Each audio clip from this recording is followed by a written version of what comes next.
What's a good word, everyone? It's your boy DKB here. I just want to say thanks for all the support. The channel's been steadily growing, and the number you see below, you can drop a text, shoot a voicemail, any ideas, topics, collabs, etc. you guys want to see. I'll include them in future videos and live streams, and I'll catch you again. Be easy. What's a good word, Jets fans? It's your boy DKB here. So the New York Jets recently had a local pro day event, and this is always an intriguing one to me, and we don't always get the names and stuff that come out of this.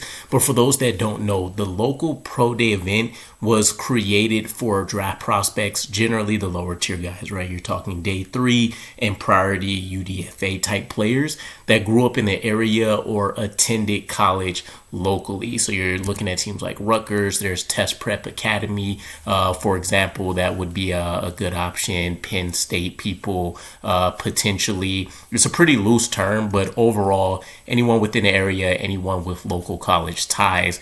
And there's 3 names that so far I've been able to dig up and find out that look like they may have stood out in one facet or another, or at least would be intriguing to the New York Jets and this new staff, just based on athletic traits and kind of some of the high level stuff that we know about how they've been able to perform. So with that said, 3 names for you guys. I'm going to kick it off with the quarterback, because this is a guy that I think just from an athleticism standpoint, you could really appreciate what you could potentially try to mold around his game when it comes to using that athleticism, off-schedule plays, really just kind of fitting that format of what can other quarterbacks implement that isn't a steep drop-off from what we could do with Justin Fields, right? So FDU's quarterback Ryon Thomas is the name to know here. Now, we've actually been, we were one of 4 teams, one of the 4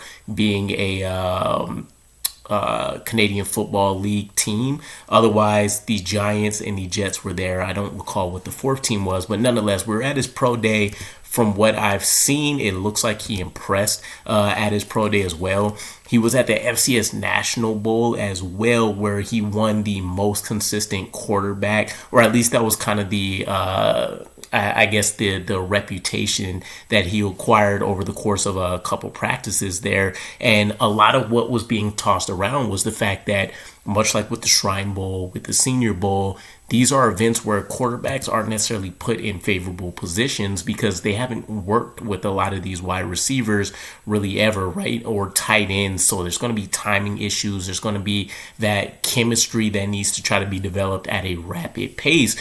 But it was mentioned that he made it look like he's been working with these guys for years. So that's always very impressive.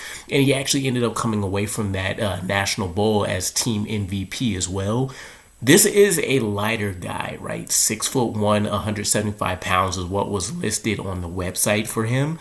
But he there was an article I came across that mentioned he's put on a crazy 25 pounds between the time that their season wrapped up and what he's been able to show off at some of these pro day events and local pro days and such like that. So I'm intrigued. One of the things that stands out is the numbers from his pro day, where he was essentially a top 3 player at any given drill for the quarterbacks, and his shuttle time actually would have been the best among any position at the combine. So just from an athleticism standpoint, there's a lot to work with. He did end his season with a 71% completion percentage as well. A guy that's continued to develop and impress over his 4 years at FDU. So I'm intrigued at the very least. Now, with that said, obviously a grain of salt. We're talking about him being probably a UDFA, right? But we've seen guys that have come in and been able to press. I'm, looking at us picking up Adrian last year, for example, as a guy that I would have loved to have been able to see a little bit more from. Not to say that he would have been a starter or anything like that, but you like some of these guys that seem like they can kind of galvanize teams and get players out of a rut pretty quickly, right? And Ryon Thomas seems like he has the kind of makeup for that. Next up, we have a cornerback from FAU, Kahzir Brown, 23 years old, at 6'2", 210 pounds. He ran a 4.38 40 at his pro day, which is something you would always love to see, right? Has a pretty solid wingspan and such to match with that frame and speed. He did get a Senior Bowl invite, so this isn't a guy that's totally under the radar, but still one that probably needs to work on some of these step-ups in competition when it comes to the wide receivers, the caliber of wide receivers that he's going to be playing against. But from a traits perspective, you see guys get drafted at the top based off traits all the time. When you start looking at day 3 UDFA guys, you want to scoop all of these type of players up and see if you can get somebody to stick. And you never know, this guy could mold himself into a Jarek Bernard Converse type player just based off the measurables that he has. He did get invites to the Dolphins and Eagles Pro Day as well. So again, these aren't guys that are just flying completely under the radar, but it's nice to see that the Jets are in on players such as this.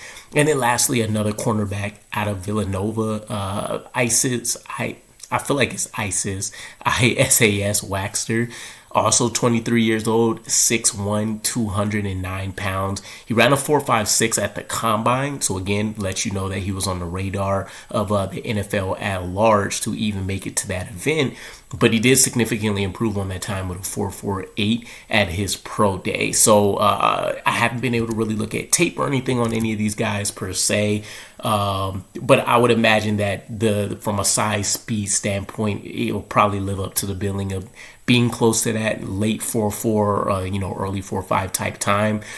Did participate, in the Giants and the Eagles local pro day, but I couldn't find any intriguing comments or anything like that came up from those.